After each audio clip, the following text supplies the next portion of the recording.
युगायितं निमिषेण चक्षुषा प्रदृशायितं शून्यायितं जगत् सर्वं गोविन्दो विरानमे। মহাপ্রভুর ভাব এখন কেমন? সেই প্রথম রথে মহাপ্রভুর ভাব কেমন ছিল? প্রথম রথে মহাপ্রভুর ভাব ছিল, রথের আগে নাচে গোরা রাধা ভাবাবিষে, রথের আগে নাচে গোরা রাধা ভাবাবিষে, আনন্দিত ভক্তগণ নাচে চারিপাশে, রথের আগে নাচে গোরা রাধা ভাবাবিষে, আনন্দিত ভক্তগণ নাচে চারিপাশে। কুরুক্ষেত্র মিলন ভাব হৃদয়ে উঠিল, গোপী ভাবে গৌর হরি নাচিতে লাগিল। সেই তুমি সেই আমি সে নব সঙ্গম, তথাপি আমার মন হরে বৃন্দাবন। শোনো হে পরাণ বন্ধু মোর নিবেদন, বৃন্দাবনে চলো যাই কমল লোচন। আমালয়া পুনঃ লীলা করো বৃন্দাবন, আমালয়া পুনঃ লীলা করো বৃন্দাবন। তবে মোর মানসাদ হইবে তো পূরণ। এই ছিল মহাপ্রভুর প্রথম রথের ভাব। গোপী ভাবে গৌর হরি নাচিতে লাগিল। বলছেন কুরুক্ষেত্র মিলন ভাব হৃদয়ে উঠিল। প্রথম রথে মহাপ্রভুর মধ্যে এই ভাব ছিল, যেন সেই 100 বৎসর পরে সমস্ত গোপীদের সাথে সখাদের সাথে সেই কুরুক্ষেত্রের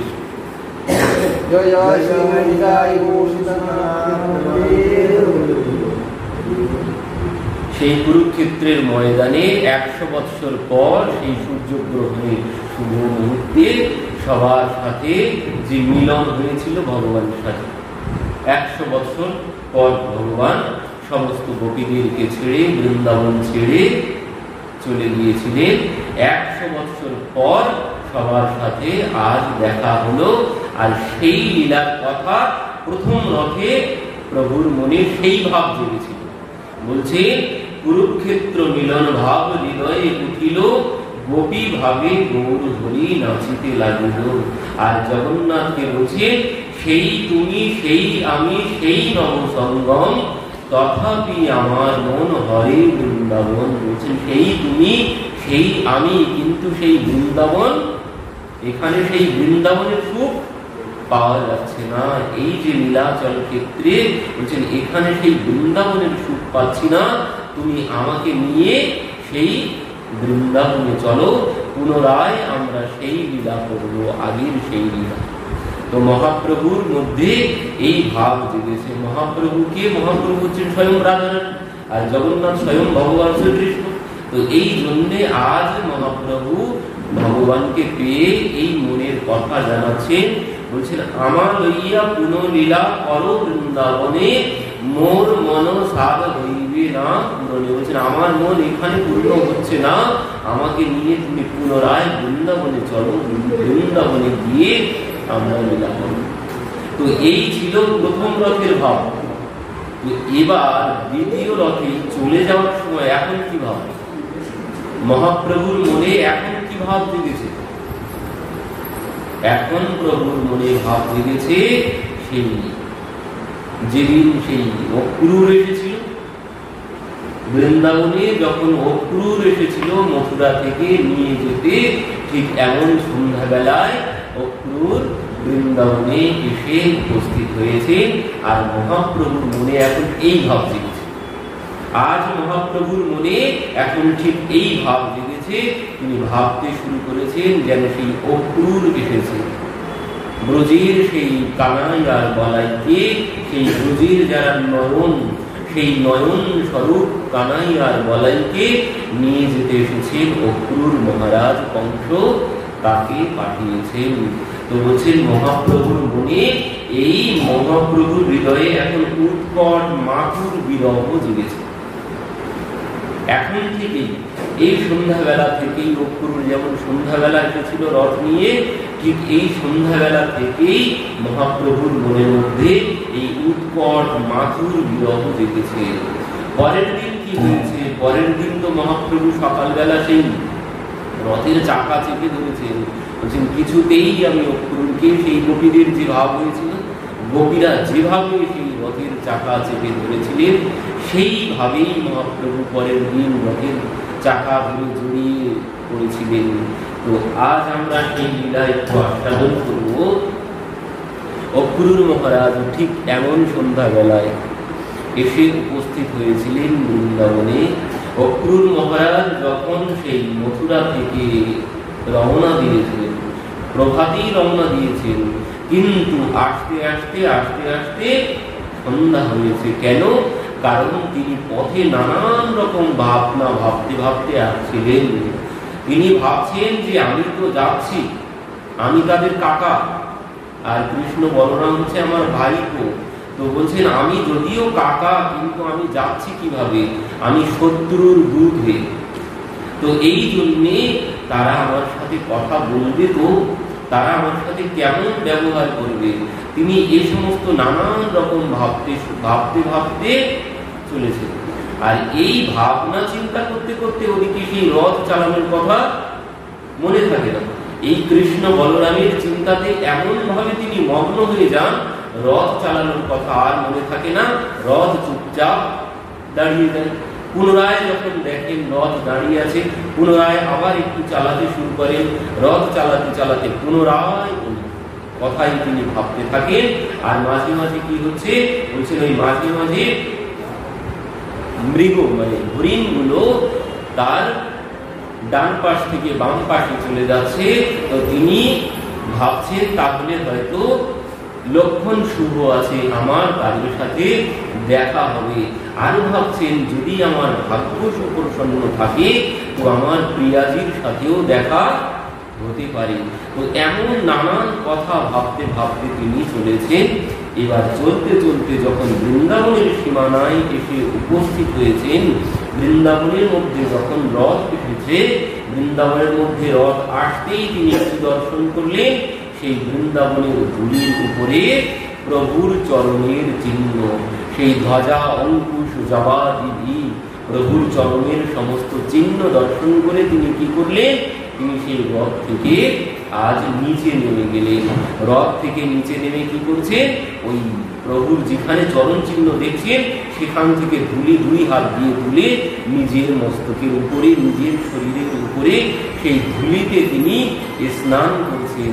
এদিকে রথ একা একাই চলছে, আর ওদিকে তিনি কি করেছেন, ওই ধুলির উপরে যেখানে প্রভুর চরণ চিহ্ন আছে বলছেন সেখানে আমি নিজের চরণ দিয়ে চলবো কি করে। তো এই জন্যে আজ অক্রুর মহারাজ ওই ধুলিতে গড়াগড়ি দিতে দিতে চলেছে। আজ বৃন্দাবনের মধ্যে এসে অক্রুর মহারাজ বৃন্দাবনের ধুলিতে গড়াগড়ি দিচ্ছেন। বৃন্দাবনের ধুলিতে চরণ দেওয়া যায় না, কারণ সমস্ত স্থানে ভগবানের চরণ চিহ্ন। তো এই চরণ চিহ্ন দেখে তিনি আজ বৃন্দাবনের ধুলিতে গড়াগড়ি দিচ্ছেন। আর এদিকে যখন কোনো কোনো ব্রজবাসী দর্শন করছে, ব্রজবাসীরা দর্শন করে বলছে এই দেখো আর একজন পাগল এসেছে।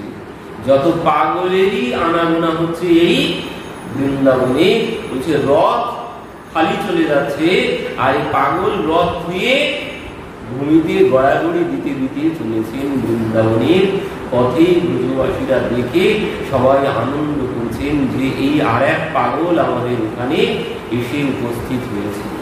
আর বৃন্দাবনে যারা যায় ঠিক তারা এমনই পাগল।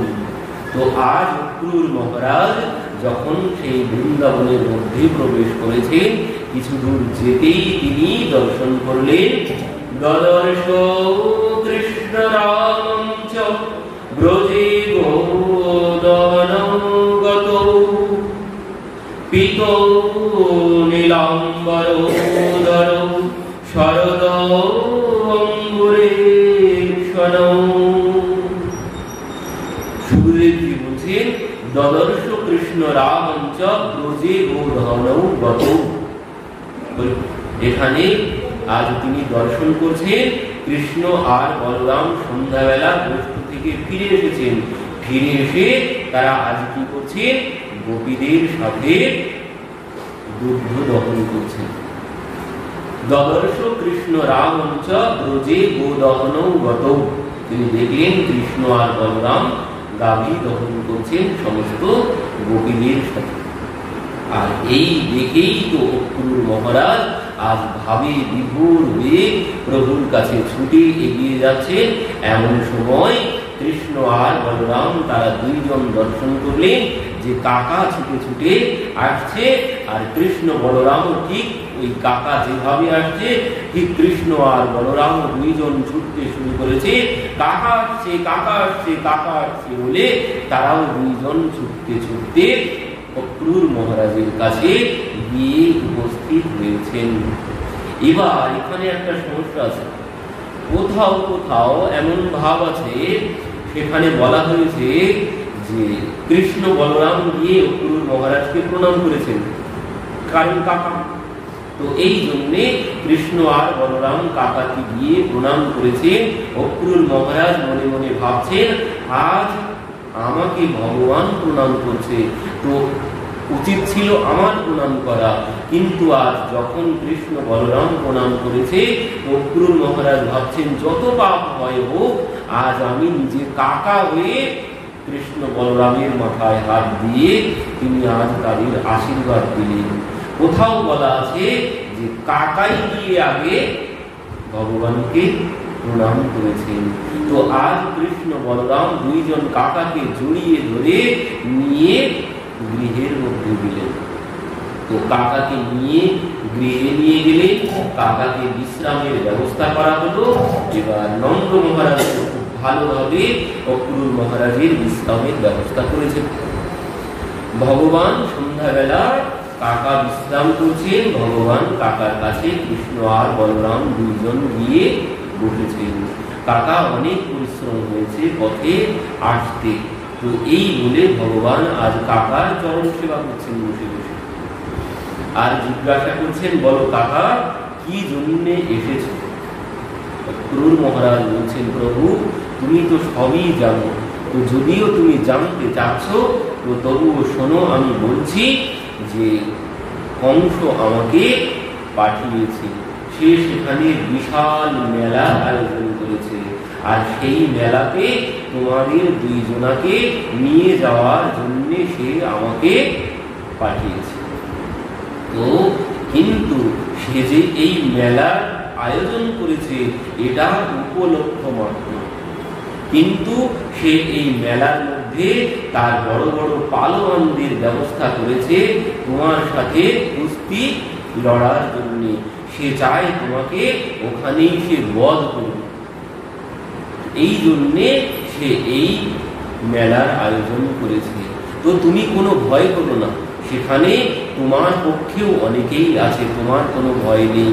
ভগবান বলছেন, কাকা তুমি এসব কথা বলো না, তোমার মহারাজ তোমাকে যা বলতে বলেছে তুমি সেটুকু বলো। তোমার মহারাজ তোমাকে কি বলেছে? মহারাজ বলেছেন যে যাও, এখানে মেলা হচ্ছে, কৃষ্ণ বলরামকে নিয়ে এসো, আর এই কথার বেশি কথা তুমি এখানে কাউকে বলবে না। আর যদি এর থেকে বেশি কিছু বলো তাহলে কিন্তু কাকা আর যাওয়া হবে না এখান থেকে। কাকা সামলে গেলেন। কাকার মধ্যে ভাব এসে গিয়েছিল, কারণ এই ছোট্ট ছোট্ট বালক, এদেরকে নিয়ে আমি মৃত্যুর মুখে কি করে ফেলে দেব, এই জন্য কাকা সব খুলে বলে দিচ্ছিলেন। কিন্তু ভগবান বললেন, কাকা তুমি এসব কিছু বলতে যেও না, এসব শুনলে কিন্তু আর এখান থেকে যাওয়া হবে না। তো ভগবান চলে এসেছেন কাকার কাছ থেকে, এসে বাবার কাছে গিয়ে বলছেন, বাবা বাবা আগামীকাল আমরা মথুরাতে যাব মেলা দেখতে। তাই নাকি? কিসের মেলা? তো বলছেন কাকা এসেছে আমাদেরকে নিয়ে যেতে, মথুরাতে মেলা হচ্ছে, সেই মেলা দেখতে আমাদেরকে কাকা নিয়ে যেতে এসেছে। তো এই কথা শ্রবণ করে আজ নন্দ মহারাজ অক্রুর মহারাজের কাছে গেলেন। বলছেন, বলো অক্রুর কোথায় কি মেলা হচ্ছে? তখন অক্রূর বললেন যে কংস মেলার আয়োজন করেছে, সেই মেলাতে কৃষ্ণ আর বলরামকে সে নিয়ে যেতে আমাকে পাঠিয়েছে। তো এই লীলা হয়েছিল কিন্তু চৈত্র মাসের একাদশী দিনে। অক্রূর এসেছিল বৃন্দাবনে চৈত্র মাসের একাদশীর দিনে। তো পরের দিন এইখানেই পালনা করেছিলেন নন্দ মহারাজের বাড়িতে। তো এখানে এবার নন্দ মহারাজ যখন শুনলেন যে আগামীকাল কৃষ্ণ আর বলরামকে সকালবেলা অক্রূর নিয়ে যাবে, নন্দ মহারাজ এই কথা শ্রবণ করে এসে অক্রূরের কাছ থেকে কৃষ্ণ আর বলরামকে বলছে, দেখো তোমরা এইভাবে যেতে পারবে না। তো বললেন, পিতা আমরা তো যাবো আগামীকাল। তো বলছে, দেখো তোমরা তো যাবে কিন্তু এইভাবে যেতে পারবে না, আমি সাথে নিয়ে যাব, আমি সাথে নিয়ে যাব তোমাদেরকে ওই মথুরাতে মেলা দেখতে। তো বললেন, ঠিক আছে বাবা, তুমি আমাদেরকে সাথে নিয়ে যাবে। আর সমস্ত বৃন্দাবনে সংবাদ দিয়ে দিলেন যে আগামীকাল মথুরাতে মেলা দেখতে যাব, যে যারা যেতে চাও তারা সবাই চলে এসো। তো সখাদেরকে যখন সংবাদ দেওয়া হলো, সমস্ত সখারাও যাওয়ার জন্য প্রস্তুত হতে শুরু করলো। এবার মা যখন শুনতে পেলেন এই কথা যে অক্রূর এসেছে কৃষ্ণ আর বলরামকে নিয়ে যেতে, মা এই কথা শ্রবণ করে বলছেন, আমি কিছুতেই আমার কৃষ্ণ আর বলরামকে এখান থেকে নিয়ে যেতে দেব না। নন্দ মহারাজকে বলছেন, তুমি জানো না, তুমি শোনোনি এই মথুরাতে কত অসুর আছে, এই মথুরা থেকে কত অসুর এসেছিল, সেই অগাসুর, বগাসুর, অরিষ্টাসুর, কত অসুর এসেছিল, সেখানে কত অসুর আছে, আমি তাদের কাছে আমার কৃষ্ণ বলরামকে কিছুতেই যেতে দেব না। কিন্তু বলছেন যে মহারাজ তো রথ পাঠিয়েছে। তো বলছেন, রথ পাঠালে কি হবে, আমি কিছুতেই আমার ছেলেকে, আমার কৃষ্ণ বলরামকে আমি কিছুতেই অক্রূরকে নিয়ে যেতে দেব না ওই মথুরাতে। এই বলে আজ মা যশোদা কি করেছে, আজ ওই নন্দমহলের দ্বারে প্রথম তালা দিয়েছে। কোনদিন নন্দ মহারাজের দ্বারে কোনদিন তালা দেন না, তো আজ প্রথম তালা দিয়েছেন, যাতে কৃষ্ণ বলরাম আমাকে না জানিয়ে অক্রূর কৃষ্ণ আর বলরামকে না নিয়ে চলে যায়। যদি রাত্রিতে আমার উঠতে দেরি হয় ঘুম থেকে, তো সেই জন্যে তিনি আজ দ্বারে তালা দিয়েছেন। মা তালা দিয়ে আজ শয়ন করেছেন রাত্রিতে, কিন্তু শয়ন করলে কি হবে, ঘুম আর কিছুতেই মায়ের আসছে না, দুই নয়নে আজ কোনো ঘুম নেই। পরের দিন আস্তে আস্তে প্রভাত হয়ে গেছে। প্রভাত হতেই মা সবার আগে উঠেছেন, কৃষ্ণ বলরাম উঠেছেন। কৃষ্ণ বলরাম উঠে তারা আজ প্রাতঃক্রিয়া সব সেরেছেন, সেরে আজ তারা প্রস্তুত হয়ে মায়ের কাছে গিয়েছেন। মায়ের কাছে গিয়ে বলছেন, মা মাইয়া মুখো জানে দো, মাইয়া মাইয়া মুখো আজ্ঞা দো, মাইয়া মুখো জানে দো। মা কাকা এসেছে, আমরা মথুরাতে মেলা দেখতে যাব, মা তুমি আমাদেরকে যেতে দাও, যাওয়ার আদেশ দাও।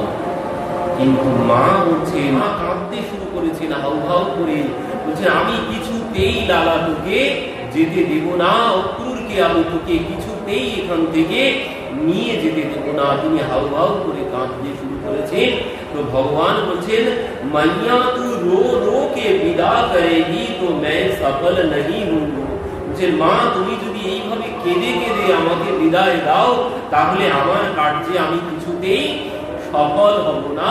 ভগবান কি বলছে, मैया तू तो जाने मैया यो कंस ने पूरी भारत भूमि को आक्रांत कियो भयो है। বলছে, মা তুমি তো জানো এই কংস সমস্ত ভারতকে সে আক্রান্ত করেছে, তার জন্য সবাই কত কষ্টে আছে। মা তুমি আমাকে যেতে দাও। মাইয়া তুমি মুখো বহুত মাখন পিলায়ো, তু তো বহুত সুখ প্রাপ্ত भयो মা, তুমি তো আমাকে অনেক মাখন খাইয়েছো, তুমি তো অনেক আনন্দ পেয়েছো আমাকে দিয়ে। তো বলছে মা তুই এ नहीं চায় ব্রজ কি সব মাইয়া সুখী হয়ে যায়। মা তুমি কি এ চাও না ব্রজের সব মায়েরা তোমার মতো সুখী হোক? সেই কংসের জন্য মা কেউ সুখী নেই। এই মথুরাতে কংসের জন্য সবাই আজ খুব বিপদে আছে, সবাই খুব কষ্টে আছে। মা তুমি কি চাও না সবাই আনন্দ পাক, তোমার মতো সুখে থাক সবাই? তুমি কি চাও না? বলছে उस दुष्ट कंस ने देवकी मैया के 6 संतान को मार डरी, देवकी मैया को कारागार में डाल रखो है। दाऊ जी के पूज्य पिता वसुदेव जी को कारागार में डाल रखो है। भगवान पूछे उस दुष्ट कंस ने देवकी मैया के 6 संतान मार डाली। বলছেন দেবকী 6 পুত্রকে ওই কংস মেরে ফেলেছে। দেবকী মাইয়া কো কারাগার মে ডাল রাখা হয়। বলছেন দেবকী মাকে বসুদেব জিকে সে ওই কারাগারের মধ্যে বন্দী করে রেখেছে। দাউদিকে পূজ্য পিতাজিকে সে কারাগারের মধ্যে বন্দী করে রেখেছে। মাইয়া উস আতঙ্কন সে मैं मथुरा वासिन को मुक्त करना है। বলছেন মা ওই কংসের ভয় থেকে সমস্ত মথুরাবাসীকে আমি মুক্ত করতে চাই। মা তুমি এ চাও না সবাই তোমার মতো সুখে থাক? মা মুকো ভেজ দো, মা মুকো জানে দো, মাইয়া মুকো ভেজ দো।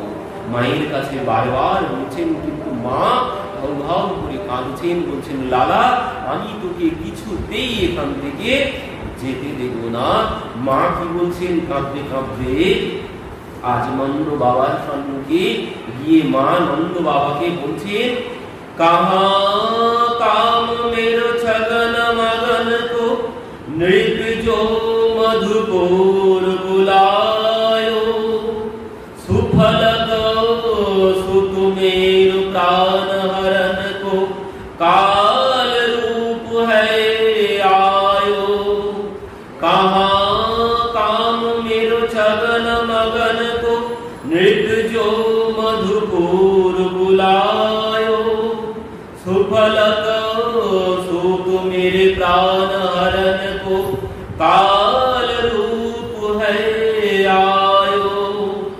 हम दो उनको भले कंस नृप जाए बंदी गृह में,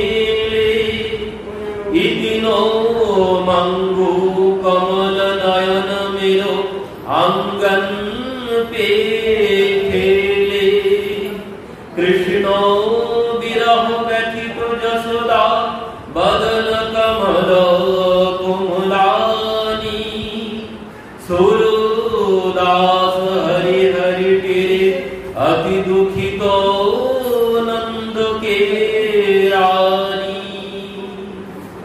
माँ की मुझे कहा काम मेरो छगन मगन को नृप जो मधुपुर बुलाए, सुफल सुतो मेरो प्राण हरण को কাল রূপ হয় আয়ে। বলছেন কি কাজ আছে সেই মথুরাতে?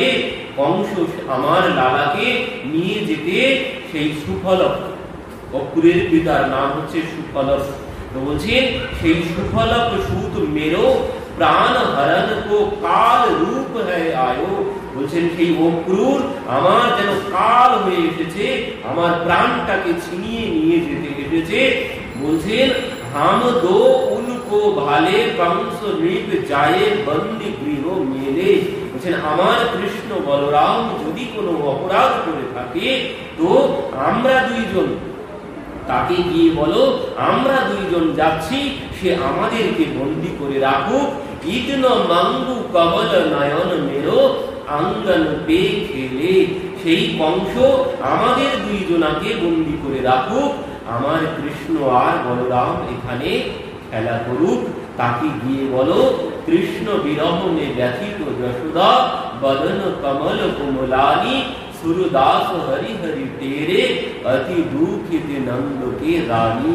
আজ মা অতি দুঃখে হাউ হাউ করে কাঁদতে শুরু করেছে। বলছেন মা কিছুতেই আজ লালাকে যেতে দেবেন না। ভগবান বলছেন মাইয়া মুখো ভেজ দো, মাইয়া মুখো জানি দো, মাইয়া মুখো ভেজ দো। মা বলছেন লালা আমি তোকে কিছুতেই এখান থেকে নিয়ে যেতে দেব না। আজ নন্দ মহারাজ মা যশোদাকে জড়িয়ে ধরে তিনি মাকে ভিতরে নিয়ে এসেছেন, গৃহের ভিতরে নিয়ে এসেছেন। কিন্তু মা আজ ভূমিতে পড়ে আছাড় খেতে লেগেছেন, বলছেন আমি কিছুতেই অক্রুরকে আমার কৃষ্ণ বলরামকে নিয়ে যেতে দেব না। এমন সময় কি হয়েছে, আজ ললিতা আর বিশাখা দুইজন আজ রাধারানীকে নিয়ে এসেছেন ভগবানের সম্মুখে, এসে দাঁড়িয়েছেন। প্রিয়াজি আজ মাথা নিচু করে দাঁড়িয়ে আছেন। ভগবান দেখলেন যে ললিতা বিশাখা প্রিয়াজি এসে দাঁড়িয়েছেন। ভগবান আজ প্রিয়াজির কাছে গিয়ে দাঁড়ালেন, কিন্তু প্রিয়াজির মুখের দিকে তাকানোর মতো সাহস আজ প্রভুর নেই। প্রভু আজ প্রিয়াজির চরণের দিকে তাকিয়ে আছেন, তাকিয়ে বলছেন হে করুণাময়ী আসুনা গিরানা। ভগবান আজ প্রিয়াজির কাছে গিয়ে প্রিয়াজির চরণের দিকে তাকিয়ে বলছেন হে করুণাময়ী আসুনা গিরানা। হে প্রিয়াজি তুমি চোখের জল ফেলো না। এক ফোঁটা চোখের জল যদি তুমি ফেলো, তোমার নয়নের জল যদি এক ফোঁটা ভূমিতে পড়ে, তো আমার সম্মুখে পাহাড়ের মতো হয়ে বাধা হয়ে দাঁড়াবে। হে করুণাময়ী, হে রাসেশ্বরী, হে প্রাণবল্লভা, তুমি যেন চোখের জল ফেলো না, নয়নের জল ফেলো না। প্রিয়াজি বলছেন দাসী হুঁ, বলছেন আমি তোমার দাসী। দাসী কি কাম তো সুখ দেনা হ্যায়, বলছেন দাসীর কাজ তো সুখ দেওয়া। তুমি যদি তাতেই সুখ পাও তো আমি তাই করব। ভগবান বলছেন হে করুণাময়ী তুমি যেন চোখের জল ফেলো না। তো প্রিয়াজি বলছেন আমি তো দাসী, আর দাসীর কাজ কি? দাসীর কাজ হচ্ছে প্রভুকে সুখ দেওয়া, আর তুমি যদি তাতেই সুখ পাও তো আমি তাই করব। আজ ভগবান কি করলেন? ভগবান নিজের মাথা থেকে ময়ূরের মুকুটটা খুলে ফেললেন, কোমর থেকে বাঁশিটা হাতে নিয়ে আজ প্রিয়াজির হাতে দিয়ে দিলেন। প্রিয়াজির হাতে যখন দিয়েছেন, ললিতা বিশাখা পাশে দাঁড়িয়েছিল, বলছেন এই বাঁশি আমরা তোমাকে আগে কত চেয়েছি, তুমি তখন দাওনি, আজ কেন এই বাঁশি দিয়ে দিচ্ছ? তো ভগবান বলছেন দেখো এই বাঁশি নিয়ে আমি করব কি? এই বাঁশি যার জন্য বাজাতাম, আমি দিন রাত যার জন্য বাজিয়েছি, আমি আজ তাকেই ছেড়ে চলে যাচ্ছি। তো এই বাঁশি আমি মথুরাতে নিয়ে গিয়ে এই বাঁশি আমি কাকে শোনাবো? তো সেই জন্য ভগবান আজ প্রিয়াজির হাতে সেই বাঁশুরি দিয়ে দিলেন। বাঁশুরি দিয়ে আজ আমাকে বিদায় দাও, তুমি আমাকে বিদায় দাও বলে ভগবান প্রিয়াজির কাছ থেকে চলে এসেছেন। কিন্তু প্রিয়াজির কাছ থেকে চলে এলে কি হবে? ওদিকে সমস্ত গোপীরা আছেন, গোপীদের পিছনে সমস্ত গোমাতাদের সাই দাঁড়িয়ে আছে, গোমাতাদের পিছনে সমস্ত বাঁদররা দল বেঁধে এসে দাঁড়িয়ে আছে, গোমাতাদের পিছনে সমস্ত ময়ূর, বৃন্দাবনের যত ময়ূর ছিল সবাই আজ একসাথে এসে পথে দাঁড়িয়ে আছেন। প্রিয়াজি আজ সখীদের বলছেন দেখ, সে যদি মথুরাতে গিয়েই সুখ পায় তাহলে তোরা ওকে বাধা দিস না। সে যদি মথুরাতে গিয়েই সুখ পায় তো সেখানে গিয়েই সে সুখে থাক, তোরা তাকে বাধা দিস না। কিন্তু আজ সখীরা বলছেন আমরা কিছুতেই অক্রুরকে এখান থেকে এই রথ নিয়ে যেতে দেব না। অক্রুর দেখি কিভাবে রথ নিয়ে যায়, আমরা এই চোখের জলে এই পথ ভিজিয়ে দেব। অক্রুরের রথের চাকা কিছুতেই যেতে পারবে না। আজ সমস্ত সখীরা এই বিধাতাকে গালি দিচ্ছেন, বলছেন অহো বিধাতা স্তবন কোচিতয়া সংযজ মৈত্রা प्रणयेन देहिना तास्ताकितार्थं विमुनं च पार्थकं विक्रीडितं तेऽर्वापचेष्टितं यथा। কি বলছেন? অহো বিধাতা স্তবনোপচিতয়া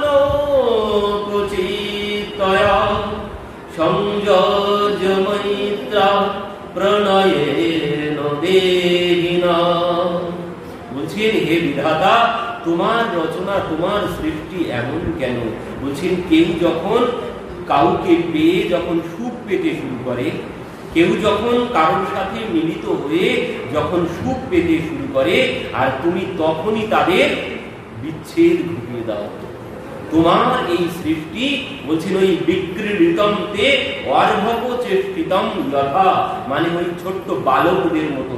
বলছেন ছোট্ট বালকরা তারা কি করে, ওই যেমন তাসের ঘর বানায়, ছোট্ট বালকরা খেলনার ঘর বানায়, আর সেই ঘর বানাতে বানাতে কি হয়, সেখানে সেই ঘরে তারা আবার পুতুলের সংসারও পাতায়।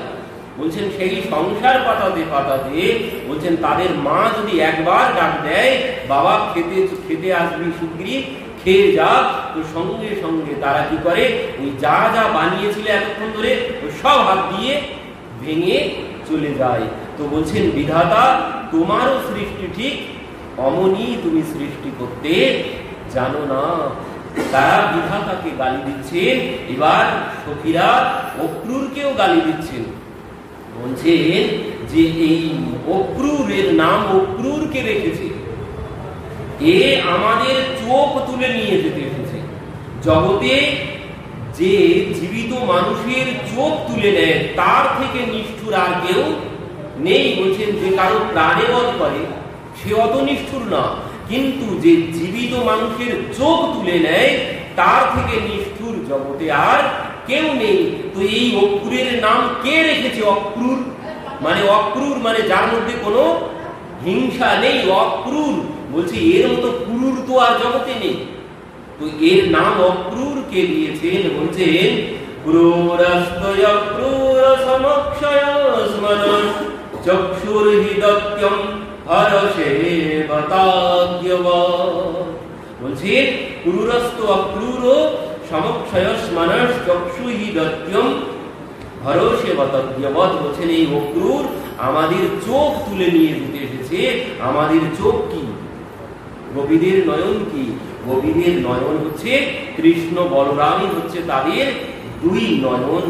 তো এই দুই নয়নকে আজ অক্রূর তুলে নিয়ে যেতে এসেছে। তো আর সমস্ত গোপীরা অক্রূরকে গালি দিতে দিতে আজ কি করেছেন, তারা ওই রথের আগে গিয়ে সবাই লুটিয়ে পড়েছেন। তো প্রিয়াজি বলছেন দেখ, সে যদি এখান থেকে গিয়ে আমাদেরকে ছেড়ে যদি সে সুখ পায় তাহলে তোরা তাকে বাধা দিস না। তো প্রিয়াজির কথা শ্রবণ করে আজ সমস্ত সখীরা রথের আগের থেকে সরে এসেছেন। এরপরে গোপীরা সরে এলে কি হবে, এক দল গোমাতা এসে সম্মুখে দাঁড়িয়েছে। তার পিছনে সমস্ত বাছুরীরা সবাই আজ রথের সম্মুখে দল বেঁধে এসে দাঁড়িয়েছে। ভগবান আজ সবার কাছে গিয়ে করজোড়ে বিদায় চাইছেন। বলছেন তোমরা আমাকে যেতে দাও, তোমরা আমাকে এইভাবে বাধা দিও না। চোখের জলে ভগবান তাদের কাছে যখন মিনতি করলেন, গোমাতারাও যেন আস্তে আস্তে পথ ছেড়ে দিলেন। গোমাতাদের পরে ছিল সমস্ত বানরের দল। তাদের কাছে ভগবান গিয়ে বললেন তোমরা আমাকে যেতে দাও, তোমরা আমাকে এইভাবে বাধা দিও না। বানররাও যেন সরে গেল। ময়ূরের ঝাঁক এসে দাঁড়িয়েছিল, তাদের কাছে ভগবান গিয়ে বললেন তোমরা আমাকে যেতে দাও, আমি খুব শীঘ্রই তোমাদের কাছে চলে আসবো। গোপীদের কাছে ভগবান আজ মাথা নিচু করে বলছেন শান্তয়ামাসু সপ্রেময়ী আয়াসেতি দত্যকয়ী। আজ ভগবান কি বললেন? শান্তয়ামাসু সপ্রেময়ী আয়াসেতি দত্যকয়ী। বলছেন আমি দুদিনের মধ্যেই চলে আসবো, তোমরা আমাকে যেতে দাও, আমি দুদিনের মধ্যেই তোমাদের কাছে চলে আসবো। অক্রূর বলছেন প্রভু খুব দেরি হয়ে যাচ্ছে। এখন অক্রূর যখন বলেছেন প্রভু খুব দেরি হয়ে যাচ্ছে, তো এদিকে কেউ যেন আজ পথ ছাড়তে চাইছেন না। ওদিকে ঘরের মধ্যে মা কাঁদতে কাঁদতে অচৈতন্য হয়ে গেছে। এবার ভগবান সবার কাছ থেকে বিদায় নিয়েছেন, মা তো আর নেই, মা ঘরের মধ্যে অচৈতন্য হয়ে পড়ে আছেন। এবার সবার কাছ থেকে বিদায় নিয়ে ভগবান আজ রথে উঠেছেন। এবার যেই ভগবান রথে উঠেছেন, অক্রূর মহারাজ রথ চালাতে শুরু করেছেন। এবার যেই রথ চালাতে শুরু করেছেন, সঙ্গে সঙ্গে ওদিকে মায়ের জ্ঞান ফিরে গেছে। আর মায়ের যেই জ্ঞান ফিরেছে, মা সঙ্গে সঙ্গে মাখনের বাটি হাতে নিয়ে ছুটতে ছুটতে এসেছেন। বলছেন রোকলো, বলছেন কেউ ওই রথকে থামাও। বলছেন বাবা মাখন খেয়ে যা, বাবা মাখন খেয়ে যা। আরে রথকে থামাও, আরে রথ থামাও বাবা, মাখন খেয়ে যা, বাবা মাখন খেয়ে যা। যেই বলে মা পেছনে পেছনে ছুটতে শুরু করেছেন, ভগবান কাকাকে বললেন কাকা রথ থামাও। ভগবান আজ রথ থেকে নিচে নেমে এলেন। রথ থেকে নিচে নেমে এসে আজ মায়ের কাছে মা যে মাখন এনেছিলেন, এই মাখন আজ গ্রহণ করলেন। গ্রহণ করে মায়ের কাছে শেষবারের মতো বিদায় চাইলেন। বললেন মা তুমি আমাকে এবার বিদায় দাও। আর যেই বলেছেন, ওদিকে অক্রূর বলছেন প্রভু খুব দেরি হয়ে যাচ্ছে। কারণ এই সকাল থেকেই এই বিদায় নেওয়ার পর্ব সকালবেলা থেকে শুরু হয়েছে, সন্ধ্যা হয়ে গেছে। এই জন্য অক্রূর মহারাজ বলছেন প্রভু খুব দেরি হয়ে যাচ্ছে। ভগবান মায়ের হাতে থেকে আজ মাখন সেবা করে রথে গিয়ে বসেছেন। এবার রথে গিয়ে বসে কাকাকে বলছেন কাকা আর দেরি করো না, তুমি রথ চালিয়ে দাও। অক্রূর মহারাজ রথ চালিয়ে দিলেন। বলছেন রথেন বায়ু বেগেন কালিন্দী মঘনাশিনী। এত জোরে রথ চালিয়েছেন, সেই রথ বৃন্দাবন থেকে সোজা একদম কালিন্দীর তীরে গিয়ে দাঁড়িয়েছে। এর মধ্যে আর রথ দাঁড়ায়নি। কিন্তু যেই রথ ছেড়েছেন অক্রূর মহারাজ, সমস্ত গোপীরা, সমস্ত গোমাতারা, সমস্ত বাঁদররা সবাই আজ দলে দলে ছুটতে শুরু করেছেন। প্রিয়াজি সখীদেরকে নিয়ে আড়ালে আড়ালে বনের ভিতর দিয়ে ছুটছেন, পথ দিয়ে ছুটছেন না। যত দূর দেখা যাচ্ছে তত দূর ছুটছেন। ছুটতে ছুটতে যখন আর রথ দেখা গেল না, তখন সমস্ত গোপীরা আজ ভূমিতে লুটিয়ে পড়েছেন।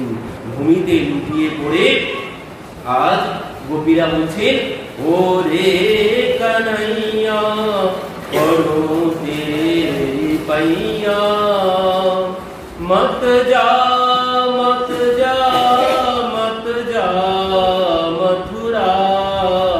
ও রে কানাইয়া পড়ো তেরি পাইয়া, মত যা মত যা মত যা মথুরা। ও রে কনৈয়া পড়ো তেরি পাইয়া। বলছেন ওরে কানাই তোর পায়ে পড়ি, তুই মথুরায় যাস না, মথুরায় যাস না। मधुबन की गलियन में दौड़ लगाए चरी चरी माखन कौन खाए। বলছেন কে চুরি করে আমাদের ঘরে ঘরে গিয়ে মাখন খাবে। হে কানাই তুই আমাদেরকে ছেড়ে এইভাবে যাস না। এইভাবে বলতে বলতে সমস্ত গোপীরা সেখানে অচৈতন্য হয়ে পথের মধ্যে পড়ে থাকলেন। ভগবান চলে গেলেন। এদিকে রথ এসে দাঁড়ালো কোথায়? ওই কালিন্দীর তীরে।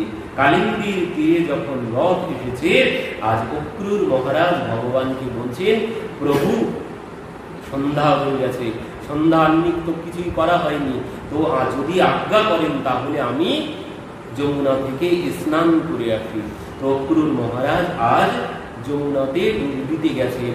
আর যমুনাতে ডুব দিতে যাওয়ার আগে ভগবানকে বলেছিলেন স্নানের কথা, কিন্তু ভগবান বললেন না কাকা তুমি যাও। তো এবার অক্রূর মহারাজ যেই গিয়ে জলে ডুব দিয়েছেন, দেখলেন জলের মধ্যে কৃষ্ণ আর বলরাম দুইজন। তো অক্রুর কাকা ভাবছেন হায় হায়, আমি বললাম তখন বললো না, অথচ আমার আগে এসে জলে ডুব দিয়েছে। এবার যখন জলের উপরে এসেছেন, উপরে এসে দেখছেন তো রথেই তো তারা বসে আছে। এই দেখে পুনরায় আবার জলে ডুব দিয়েছেন। এবার যখন জলে ডুব দিলেন তখন আর কৃষ্ণ বলরাম দর্শন করলেন না, তখন দেখলেন যে ভগবান শেষ নাগির উপরে চতুর্ভুজ নারায়ণ মূর্তিতে বসে আছেন। এই দেখেই তো অক্রুর মহারাজের মাথা ঘুরে গেছে। আজ অক্রুর মহারাজকে ভগবান তার নিজের স্বরূপ দর্শন করালেন। কেন? কারণ অক্রুর মহারাজ তো নিয়ে যাচ্ছেন রথে করে, কিন্তু মনের মধ্যে ওই ভাবনা যে আমি এই ছোট্ট ছোট্ট বালক, এদের দুইজনাকে নিয়ে যাচ্ছি কোথায়? তাদেরই কালের হাতে, কালের মুখে ফেলে দিতে আমি এই ছোট্ট ছোট্ট বালক দুইজনাকে নিয়ে যাচ্ছি। তো এই জন্যে ভগবান তাদেরকে আজ অক্রুর কাকাকে নিজের স্বরূপ দেখালেন। তো এবার অক্রুর কাকা বলছেন তাহলে কৃষ্ণ কি নারায়ণ নাকি? এবার অক্রুর কাকা সঙ্গে সঙ্গে বাইরে আবার পুনরায় দেখতে এসেছেন, এসে দেখছেন তো সেই আগের মতোই যথারীতি বসে আছেন। তখন কাকার চোখগুলো বড় বড় হয়ে গেছে। ভগবান বলছেন কি হয়েছে কাকা, এইভাবে বিস্ময়ে কেন আমার দিকে তাকিয়ে আছেন? তখন আর অক্রুর কাকা কোনো কথা বললেন না, ভগবানের স্তুতি করতে শুরু করলেন। ভাগবতে আছে। তো এখান থেকে এবার কাকা নিয়ে গেলেন, সেখানে গিয়ে পরবর্তীতে সেই কংস বধ হলো, উগ্রসেনকে তিনি রাজা বানালেন। এখানে 4-5 দিন কেটে গেল। এবার 4-5 দিন কেটে গেল, তো এই বিয়োগ কেন হলো? এখানে একটা প্রশ্ন হতে পারে যে এই বিয়োগ কেন হলো? সমস্ত গোপীদের সাথে ভগবানের বিয়োগ কি জন্য হলো? তো বিয়োগের কারণ তো বাহ্যিক কারণ কিছু আছে, আর অন্তর্নিহিত তত্ত্বগত কারণও কিছু আছে। এখানে যেটি বাহ্যিক কারণ সেটি হচ্ছে আমরা জানি সবাই, এই সুদাব্য অভিশাপ দিয়েছিল ভগবান যখন সেই বিরজার কুঞ্জে ছিল, সুদাম গিয়ে উপস্থিত হয়েছিল, ভিতরে যেতে দেননি। তো সেই জন্য সুদাম সমস্ত গোপীদেরকে অভিশাপ দিয়ে দিলেন, যাও তোমাদের থেকে ভগবানের 100 বছরের বিয়োগ হয়ে যাবে। তো এই জন্যে এটি হচ্ছে বাহ্যিক কারণ। কিন্তু তত্ত্বগত কারণ কি? তত্ত্বগত কারণ হচ্ছে এই বিয়োগেই হচ্ছে ভালোবাসার গভীরতা মাপা যাবে। কে কতটা ভালোবাসে সেই বিয়োগেই বোঝা যাবে। মিলনে কোনোদিন ভালোবাসার পরিচয় পাওয়া যায় না। আর এই বিয়োগ হলে কি হবে? এই বিয়োগ হলে যখন ভালোবাসার মানুষের থেকে আমার বিয়োগ হবে, তখন কি হবে? এই যে বিরহের তাপ, এই বিরহের তাপ না হলে বলছেন ভিতরের যে ময়লা আছে সেই ময়লা পরিষ্কার হবে না। তাপ না হলে কোনোদিন কোনো ধাতুই গলবে না। সোনাতে তাপ না দিলে গলবে না, আর না গললে অলংকার হবে। তো বলছেন এই বিরহের তাপ দিয়ে গলানো হবে। এই গলানোর জন্য, হৃদয়কে গলানোর জন্য এই বিরহের তাপ। আর এই বিরহের তাপে যখন হৃদয়ে গলে যাবে, ভগবান তখন তাকে নিজের অলংকার বানাবে। এই জন্য বিরহের যন্ত্রণা। বলছেন বিরহের মধ্যেই সুখ বেশি। মিলনের মধ্যে যেমন সুখ আছে, ঠিক বিরহের মধ্যেও কিন্তু একটা সুখ আছে। আর এই বিরহেই কি হয়? এই যখন বিরহ হবে তখনই প্রেমের পূর্ণতা হবে। বিরহেই প্রেমের পূর্ণতা। মিলনে কোনোদিন প্রেমের পূর্ণতা পায় না। মিলনে আরো প্রেম, কিছুদিন পর প্রেম উড়ে চলে যাবে। কিন্তু বলছেন এই বিরহের মধ্যেই প্রেমের পূর্ণতা প্রাপ্ত হবে। কারণ এই বিরহের মধ্যে কি হলো? এই বিরহের মধ্যেই জিতে দেখুতিতে সামময়ী এ ভাব কখন আসবে? যখন বিরহ থাকবে। যদি বিরহ না থাকে, আমার ভালোবাসার মানুষকে আমি চারিদিকে দেখতে পাবো না। আমি কেমন ভালোবাসি তার পরিচয় হবে যখন বিরহ আসবে। আর এই বিরহেই আমি যেদিকে তাকাবো সেদিকেই আমার প্রিয়কে দর্শন করব। সমস্ত গোপীরা তারা আজ সমস্ত জগৎময় ভগবানকে দর্শন করত। যেমন সেই মীরাবাই, জিতে দেখুতিতে সামময়ী, তিনি যেদিকেই তাকান সেদিকেই যেন ভগবানকে দর্শন করতে পান। তো বলছেন এটাই হচ্ছে কারণ বিরহের। বিরহ এলেই ভগবানকে সমস্ত কিছুতে দর্শন করা যায়। তো এই জন্যে ভগবান বিরহ দিয়েছেন। আর একটি সব থেকে বড় কারণ, সব থেকে বড় কারণ হচ্ছে এই যে আমাদের যে ভজন, গোপী আনুগত্যে ভজন আমরা বলি না, গোপী আনুগত্যে আমাদের ভজন, তো এই গোপীরাই হচ্ছে আমাদের গুরু, এই গোপীরাই আমাদের গুরু। এনারা আমাদের ভজন শিখিয়েছেন যে কিভাবে ভজন করতে হবে। কারণ কেউ যদি সূক্ষ্ম রসে ভালোবাসে ভগবানকে, তার জন্য সখারা আছে। কেউ যদি মধুর রসে ভগবানকে ভালোবাসতে চান, তার জন্য গোপীরা আছে। আর কেউ যদি বাৎসল্য রসে ভগবানকে ভালোবাসতে চান, তার জন্য মা আর বাবা আছেন। এরাই হচ্ছে গুরু। এরা শিখিয়েছেন যে কিভাবে ভগবানকে ভালোবাসতে হবে, ভগবানের প্রদর্শন। এই যে আমাদের সাথেও তার বিয়োগ হয়েছে, এই বিয়োগে যোগ কি করে হব আমরা তার সাথে? আমাদেরও 100 বছরে বিয়োগ হয়েছে ভগবানের সাথে। তো বলছেন এই যোগ আমরা কি করে হব, তার শিক্ষা দিয়েছেন এই গোপীরা, এই মা, এই সখা। এই জন্যেই আমাদের গোপী আনুগত্যে ভজন। বলছেন এই গোপীদের মতো যদি ভাব না আসে তোমার মধ্যে, তাহলে কিছুতেই ওই মিলন সম্ভব হবে না। আর বলছেন এই বিরহের তাপ না হলে, ওই মহাপ্রভু বলেছেন চেতো দর্পণ মার জনম, বলছেন ওই তাপ না হলে ভিতরের ময়লা পরিষ্কার কিছুতেই হবে না। তো বলছেন এই জন্য বিয়োগেরও প্রয়োজন আছে। তো এখান থেকে পরবর্তীতে কংসবধ হয়ে গেল। কংসবধের পর 4-5 দিন হয়ে গেছে। আজ পিতা গিয়েছেন, নন্দ মহারাজ আছেন ওখানে মথুরাতে, সখারা আছে। তো আজ পিতা গিয়েছেন লালার কাছে, গিয়ে বলছেন লালা, মাকে তো বলে এলি 2 দিন পরে চলে আসবো, কিন্তু 3-4 দিন হয়ে গেছে, এবার চল। বলছেন লালা তেরো মা বাঁট দেখতি হয়েগি, বাবা চল বৃন্দাবন। বলছেন লালা তোর মা পথ তাকিয়ে বসে আছে, লালা ফিরে চল বৃন্দাবন। বলছেন লালা অনেক দিন হয়ে গেছে, লালা এবার চল ফিরে যাই। তাদেরকে সবাইকে বলে এসেছি 2 দিন পরেই আমরা ফিরে আসবো, কিন্তু আজ 4-5 দিন হয়ে গেছে। আজ ভগবান কি করেছেন? ভগবান আজ পিতার হাত ধরেছেন, পিতার হাত ধরে বলছেন বাবা তুমি ফিরে যাও। লালা তুমি যাবি না? না পিতা, আমি এখন যাব না, তুমি ফিরে যাও। আর এই কথা যখন বলেছেন, নন্দ মহারাজের সমস্ত শরীরটা যেন অবশ হয়ে গেছে, শরীরে যেন আর প্রাণ নেই, প্রাণটা যেন বেরিয়ে গেছে। এই কথা শ্রবণের সাথে সাথে বলছেন যে তোর মাকে গিয়ে আমি কি বলবো লালা, তোর মাকে গিয়ে আমি কি বলবো? তো বলছেন মাইয়া সে সমা কহে দেনা, মা যেন আমাকে ক্ষমা করে দেয়। আর আউঙ্গ অবশ্য, বলছেন মাকে গিয়ে বলো আমি অবশ্যই মায়ের কাছে ফিরে আসবো। নন্দ বাবার সমস্ত শরীর যেন অবশ হয়ে গেছে। আজ ভগবান পিতার হাত ধরে রথে তুলে দিয়েছেন, পিতাকে রথের উপরে বসিয়ে দিয়েছেন।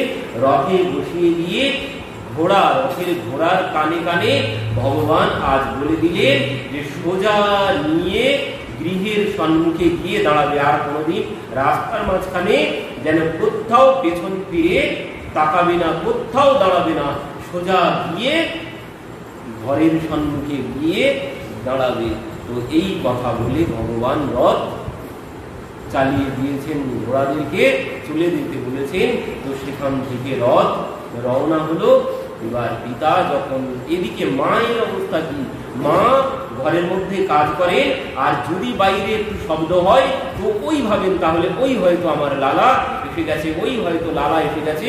সমস্ত দাসীদেরকে বলেই পা ধোয়ার জলের ব্যবস্থা করো, লালার জন্য ভোজনের ব্যবস্থা করো, ওই আমার লালা এসে গেছে, লালার জন্য শয়নের ব্যবস্থা করো, লালার জন্য শয়নের পালঙ্ক সাজাও, আমার লালা এসে গেছে। তো এই করতে করতে হঠাৎ একদিন রথ এসে উপস্থিত হয়েছে, কিন্তু আজ কোনো শব্দ নেই, চুপচাপ রথ এসে গৃহের সম্মুখে এসে দাঁড়িয়েছে। এবার রথের শব্দ পেয়ে মা আজ বাইরে এসেছেন, বাইরে এসে দেখছেন রথ এসে দাঁড়িয়েছে, কিন্তু রথের মধ্যে কোনো শব্দ নেই। কি ব্যাপার, রথ এইভাবে নিঃশব্দে কেন দাঁড়িয়েছে, আর সমস্ত সখারা গেল কোথায়, আর আমার লালা গেল কোথায়, লালা কি ঘুমিয়ে পড়লো নাকি? এবার মা রথের কাছে গিয়েছে, চারিদিকে রথে ওই পর্দা লাগানো আছে, ভিতরে কিছু দেখা যাচ্ছে না। এমন সময় দেখলেন নন্দ মহারাজের হাত ধরে রথ থেকে নামাচ্ছেন। এই দেখে মা দেখছে নন্দ মহারাজের শরীর যেন শুকনো হয়ে গেছে, শরীরে যেন কোনো শক্তি নেই, কোনো বল নেই। আজ নন্দন হাত ধরে আস্তে আস্তে রথ থেকে নন্দ মহারাজকে নামাচ্ছেন। মা আজ দেখে বলছেন, 4 दिन में कहां है गए, বলছেন এই 4 দিনে কি হয়েছে, এত শরীর কি করে দুর্বল হয়ে গেল। এই দেখে মা উৎকণ্ঠার সাথে আজ রথের কাছে এগিয়ে গেছেন। রথের কাছে এগিয়ে গিয়ে বলছেন, কানাইয়া কাহা হ্যায়, বলছেন লালা কোথায়, কানাইয়া কোথায়, আর সখারা কোথায়? তো নন্দন বলছেন, মা সখারা সব, বৌদি সখারা সব নিজের নিজের বাড়িতেই নেমে চলে গেছে।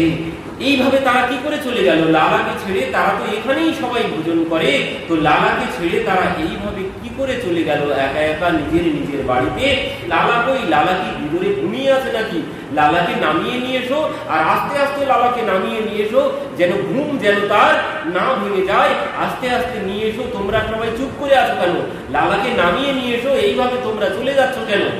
যাও যাও সরে যাও, লালাকে নামিয়ে আসছি, তো রথের পর্দা তো সরাও।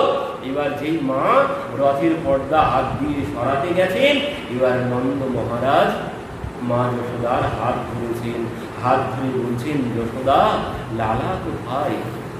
কি লালা কোথায় মানে? লালা আসেনি? বলছেন না, লালা আসেনি যশোদা। লালা আসেনি মানে? তাহলে তুমি কেন চলে এলে? লালাকে রেখে তুমি কেন এইভাবে চলে এলে? বলছেন, যশোদা লালা বলেছে সে কিছুদিন পরে আসবে, সেখানে তার কিছু কাজ এখনো বাকি আছে, সেই জন্য সে আমার সাথে আসেনি। তো বলছেন, তাহলে তুমি কেন এইভাবে চলে এলে? তুমি তাকে রেখে এইভাবে কেন চলে এলে? তুমি কি সেই রামায়ণ শোনোনি? বলছেন, তুমি কি রামায়ণ শোনোনি? যখন সেই সুমন্ত ফিরে এসে বলল দশরথকে, রাম আর ফিরে আসবে না, আর এই কথা যখন দশরথ শ্রবণ করলেন, রাম রাম কহ রাম, রাম কহ রাম, রাম রাম কহ, তন পর হরি রঘুবর বিরহ, রাম গয়ে সুর ধাম। বলছেন, রাম রাম রাম রাম বলতে বলতে দশরথ প্রাণ ত্যাগ করলো। বলছেন, তুমি কি করে এইভাবে ফিরে এলে? তোমার প্রাণটা বেরিয়ে গেল না? তুমি কি জন্য এখানে ফিরে এলে? লালাকে রেখে তুমি একা একা কি জন্য এইভাবে চলে গেলে? আমার কথা, এই কথা শ্রবণের সাথে সাথে আমার কেন প্রাণটা বেরিয়ে গেল না? তোমার কেন প্রাণটা বেরিয়ে গেল না? তো আজ নন্দ মহারাজ মা যশোদাকে ধরে বলছেন, যশোদা আমি তো শুনেছি, কিন্তু যশোদা তুই একটা কথা শুনিসনি কি? বলছে, ওই যে এর পরেও আরেকটা কথা আছে। কি কথা আছে? বলছেন, সেই 14 বছর পর যখন রাম বন থেকে ফিরে এসেছিল, ফিরে এসে আগে সে গিয়েছিল কোথায়? আগে গিয়েছিল ওই পিতার ভবনে, পিতা যে কক্ষে থাকতো সেখানেই গিয়েছিল। কিন্তু সেখানে গিয়ে যখন দেখলো সেখানে পিতা নেই, তখন রাম কি করেছিল? তখন রাম পিতা পিতা পিতা বলে নিজের মাথা টুকতে শুরু করেছিল ভূমিতে। তো বলছেন, এই যে যন্ত্রণা, এই যন্ত্রণার জন্য বলছেন আমাদের লালা যে কথা দিয়েছে, সে কথা রাখতে জানে। সে যখন কথা দিয়েছে সে একদিন ঠিক ফিরে আসবে, আর আসলে তখন যদি আমাদেরকে সে না পায়, সে যে কষ্ট পাবে। এই জন্যে আমার প্রাণ চলে যেত, কিন্তু আমি প্রাণ ত্যাগ করিনি, কারণ আমরা তার বিরহের যন্ত্রণা সহ্য করতে পারবো। কিন্তু সে যখন ফিরে আসবে, এসে যখন আমাদেরকে না পাবে, সে আমাদের বিরহের যন্ত্রণা কিছুতেই সহ্য করতে পারবে না। এই জন্যে মা যশোদাকে বলছেন, যশোদা তোকেও বেঁচে থাকতে হবে আর আমাকেও বেঁচে থাকতে হবে, কারণ আমাদের লালা যখন বলেছে সে একদিন ফিরে আসবেই আসবে। এমতো সময় সমস্ত গোপীরা সবাই নন্দ মহারাজের গৃহে এসেছেন। এসে যখন জানতে পারলেন যে কানাইয়ার বলাই তারা 2 জন ফিরে আসেনি, আর এই কথা শুনেই যেন তাদের সবার আজ প্রাণ বেরিয়ে গেছে। তারা সবাই ওইখানেই ভূমিতে লুটিয়ে পড়েছেন। সমস্ত গোপীরা, সমস্ত বাঁদররা, আর কেউ কিচিরমিচির করে না, আর কেউ মাখন খায় না। সবাই আর চুপচাপ ওই নন্দ মহারাজের গৃহের সম্মুখে এসে বসে থাকে। ময়ূররা আর নৃত্য করে না, কোকিলরা আর কুহু কুহু রবে আর ডাকে না, গোমাতারাও আর হাম্বা হাম্বা বলে কেউ আর ডাকে না।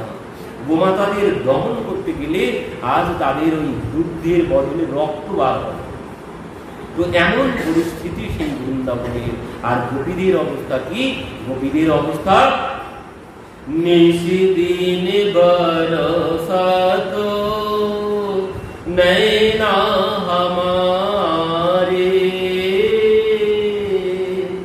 নিশিদিন বরসাত नैना हमारे, सदा रहतो पवसरी तू हम पर, जब ते साम सिधारे, निशिदिन बरसतो नैना हमारे, जुगा निवेशेन चक्षुषा प्रवृषायितं शून्यायितं जगत् सर्वं गोविंदो विरहणे। आज যেন যুগায়িতম নিবেশেন চক্ষুষা প্রবৃষায়িতম শূন্যায়িতম জগৎ সর্বম। সমস্ত গোপীদের কাছে, সখাদের কাছে, সমস্ত গোমাতাদের কাছে, বাঁদরদের কাছে, ময়ূর ময়ূরীদের কাছে কেউ আর নাচে না। ময়ূর ময়ূরী আর মেঘ দেখলেও আর নৃত্য করে না। তাদের কাছে যেন সমস্ত জগৎটাই শূন্য হয়ে গেছে। আজ মহাপ্রভুর মনে এই ভাব জেগেছে। আজ মহাপ্রভুর মনে এই তীব্র উৎকট মাথুর বিরহের ভাব জেগেছে।